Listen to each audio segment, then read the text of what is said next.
Perkenalkan, nama saya Rian Surya Pratama, kelas 4I1, NIM 2102419.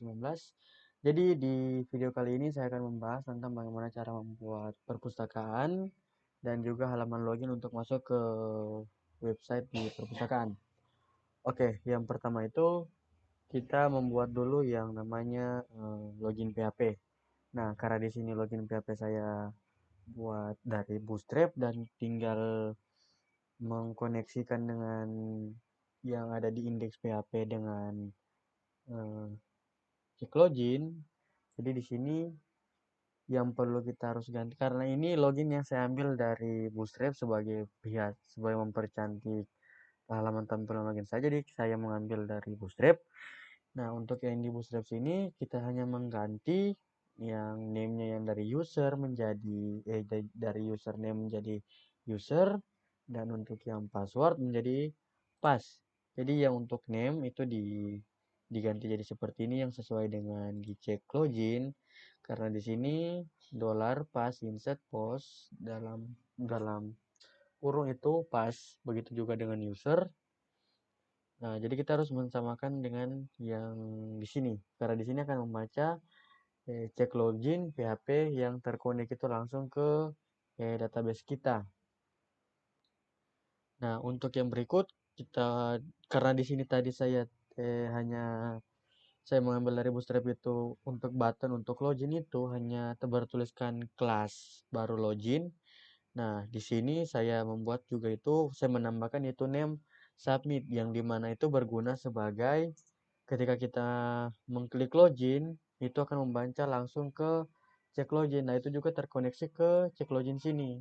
Nah, untuk submitnya. Nah, di sini post submit. Jadi kita harus menggunakan submit karena supaya dia tuh terkoneksi ke PHP. Koneksi PHP yang ada di sini. Ini yang langsung ke berkonek dengan database langsung. Nah, di sini kita name submit dengan tipenya juga kita ketik juga submit. Lalu kita pindah ke tampilan indeks ke halaman perpus. Nah, di sini koneksi PHP, include yaitu koneksi PHP, dan bisa yang dilihat di sini semua coding yang saya telah ketik, yaitu judulnya perpustakaan umum. Baru di sini di bawah nama alamat perpustakaan ada Jalan Lembang Abang nomor 11 dan lain-lain.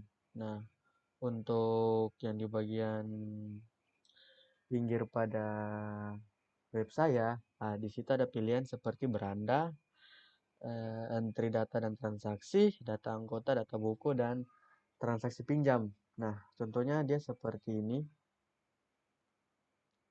Nah, ini contohnya di sini beranda ada, data anggota, data buku, transaksi pinjam. Nah, ini juga bisa kita klik di sini salah satunya.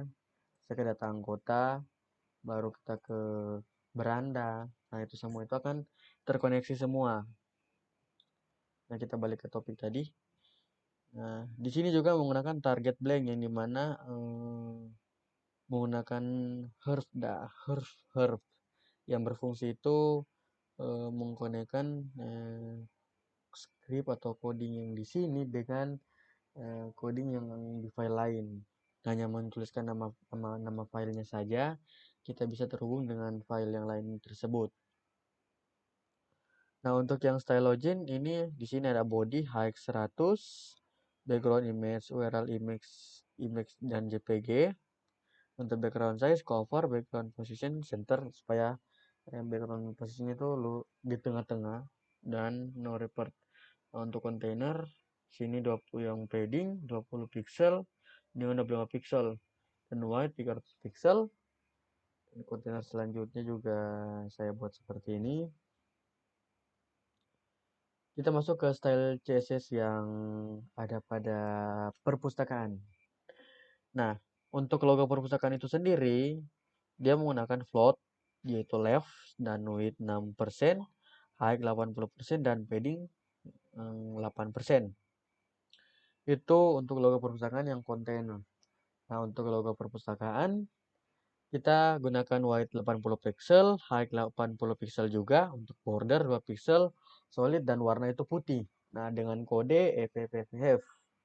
Nah, untuk nama alamat perpustakaan, itu kita menggunakan float left, wide 100%, paddingnya itu 6 pixel, dan teks lainnya itu center, supaya teksnya itu lebih ke agak di tengah. Seperti di sini. Jadi Jalan Lembang itu Abang nomor 11. Jadi kita sudah tidak perlu mengatur lagi yang ada di indeks yang untuk eh, alamat ini, karena kita sudah menggunakan CSS nanti itu.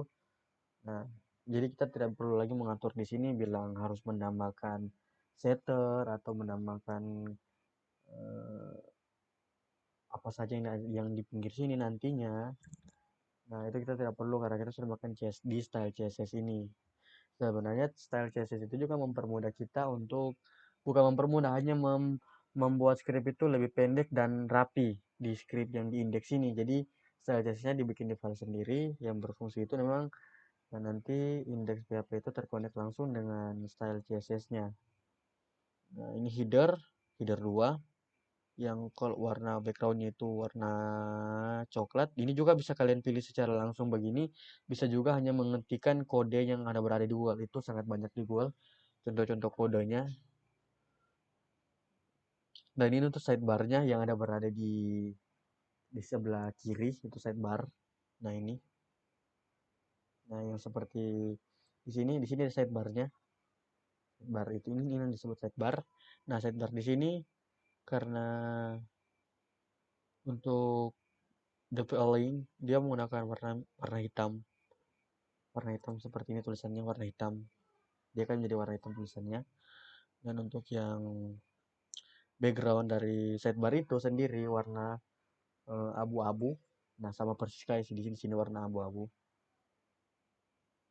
Dan untuk yang label navigasinya itu warna coklat, untuk yang di sini itu warna coklat, dan tulisannya itu warna-warna putih karena di sini di CSS juga buat colornya warna putih.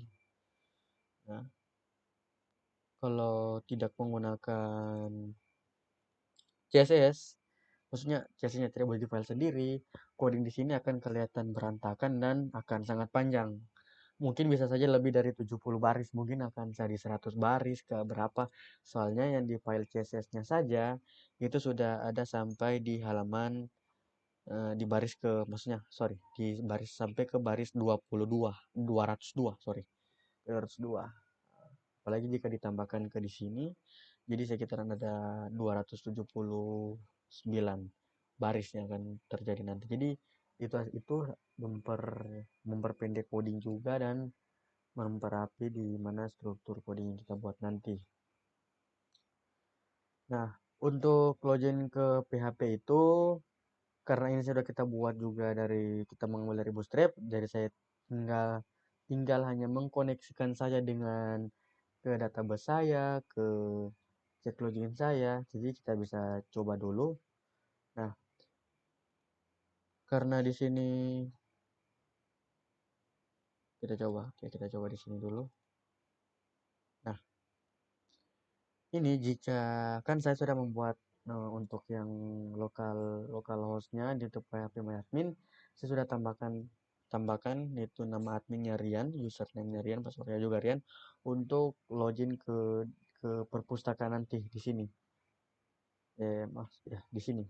Dia akan login ke sini. Pertama kita harus pergi ke bagian login dulu. Di bagian login silakan masukkan ini yang Rian, username dan passwordnya. Jika sudah ada Rian, kita isikan passwordnya 1234, akan login, dan di atas akan tertulis Anda gagal login. Berarti di sini ada script yang kayaknya ada yang salah.